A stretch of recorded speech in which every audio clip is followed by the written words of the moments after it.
ലഹരികളുടെ ഉറവിടം കണ്ടെത്തുന്നതിൽ സർക്കാർ പൂർണ്ണ പരാജയമാണെന്ന് മുൻ എംപി രമ്യ ഹരിദാസ്.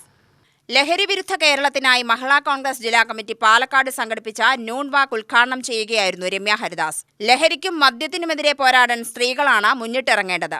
ലഹരി വ്യാപനത്തിനെതിരെ നടപടിയെടുക്കേണ്ട എക്സൈസ് നോക്കുകുത്തിയായി. നാട്ടിൽ പരക്കെ അക്രമങ്ങളും കൊലപാതകങ്ങളും നടക്കുകയാണ്.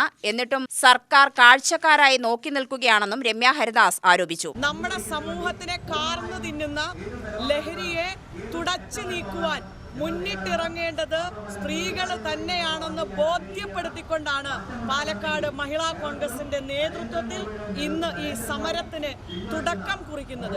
എൻ്റെ വാക്കുകൾ കേൾക്കുന്ന മുഴുവൻ ജനങ്ങളുടെയും സമൂഹത്തിൻ്റെയും പിന്തുണ മഹിളാ കോൺഗ്രസിനോടൊപ്പം ഈ നാടിനെ തെറ്റായ ദിശയിൽ നിന്ന് നേർവഴിക്ക് നയിക്കുവാൻ, ലഹരിയെ തടഞ്ഞു നിർത്തുന്നതിന്, അക്രമത്തിന് തടയിടുന്നതിന് വേണ്ടി നിങ്ങളുടെയൊക്കെ പിന്തുണ ഞങ്ങളോടൊപ്പം ഉണ്ടാകണമെന്ന് ഒരിക്കൽ കൂടി ആവശ്യപ്പെടുകയാണ്.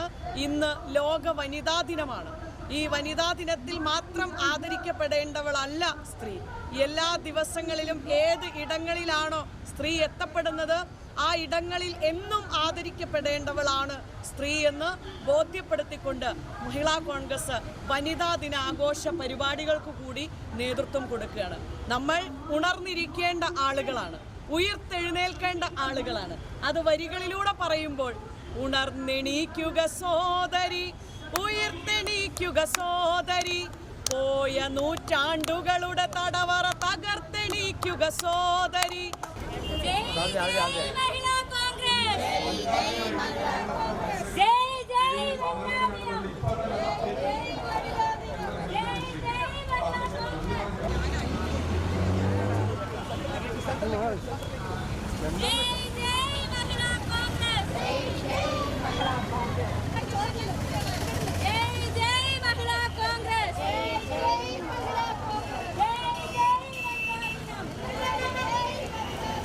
മഹിളാ കോൺഗ്രസ് ജില്ലാ പ്രസിഡന്റ് സിന്ധു രാധാകൃഷ്ണൻ അധ്യക്ഷയായി. പാലക്കാടൻ ചൂടിനെ വകവയ്ക്കാതെ നാടിനാപത്തായി മാറുന്ന ലഹരി പദാർത്ഥങ്ങൾക്കെതിരെയുള്ള ഉച്ചനടത്തം 5 വിളക്കിന് മുന്നിൽ സമാപിച്ചു. മഹിളാ കോൺഗ്രസ് ഭാരവാഹികളായ പി പാഞ്ചാലി, TD ഗീതാ ശിവദാസ്, രമ രവീന്ദ്രൻ, പ്രേമ രാജേന്ദ്രൻ, സുജാത സ്വാമിനാഥൻ, പ്രീജ സുരേഷ് എന്നിവർ നേതൃത്വം നൽകി.